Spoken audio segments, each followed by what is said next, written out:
le scansport, avant de devenir discipline olympique en 1896, le saut à la perche était loin de ressembler au spectacle vertigineux que l'on connaît aujourd'hui. Retour sur la naissance et l'évolution de ce sport à l'occasion de l'épreuve des championnats d'Europe ce dimanche soir. Ce dimanche soir, à partir de 20h10, le Français Renaud Lavillenie tentera de décrocher un 4e sacre européen au saut à la perche après 2010, 2012 et 2014.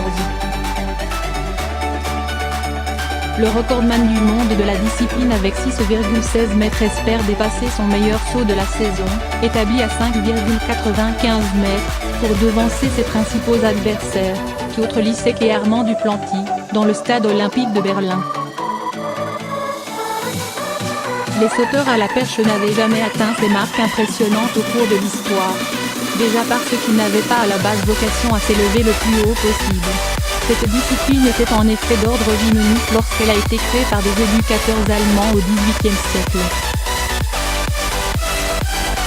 Le but était ainsi de réaliser un saut élégant, dont la réussite était jugée sur des critères esthétiques.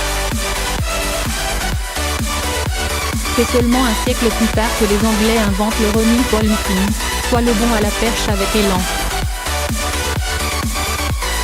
Les origines remontent à la Grèce antique d'où ce sport plutôt original puise-t-il ses origines. Sa technique remonterait à la Grèce antique. À l'époque, la perche est un moyen efficace pour franchir des obstacles naturels, comme traverser des ruisseaux et les crevasses. Elle se transforme en sport lors des Jeux irlandais des Tailteann Games vers 550 avenue. C'est, mais sous la forme d'un saut en longueur à l'aide d'une perche. Les gondoliers devenus l'auraient aussi utilisé pour monter sur leur bateau éloigné des berges. Le premier record du monde jugé fiable est établi lors des premiers Jeux olympiques des temps modernes, à Athènes en 1896, où le Britannique William réalise un bond à 3,30 mètres. Cette faible hauteur, inférieure de quasiment 3 mètres à celle de nos jours, s'explique par diverses manières. Tout d'abord, le butoir, boîte dans laquelle la perche vient de bloquer au moment du saut, n'existait pas à l'époque, ne faisant son apparition qu'au début du XXe siècle. Ainsi, les perches étaient équipées de clous fixés à leur extrémité qui se plantaient dans le sol. Des perches en bois, en cuivre puis en aluminium. Le matériau de la perche était également différent, elle était à l'époque faite de bois et ne pouvait donc se plier.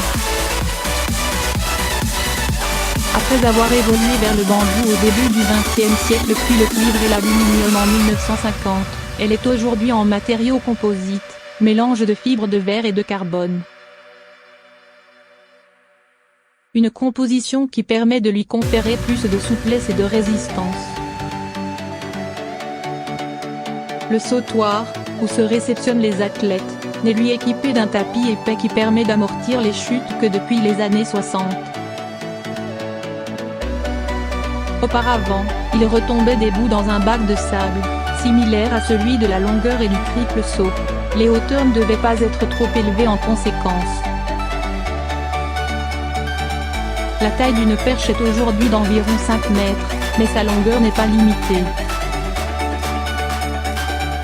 Toutefois, une perche plus longue et plus large sera plus rigide et donc moins flexible, même si la flexibilité s'opère en grande partie par le travail de levier effectué par le perchiste au moment du saut.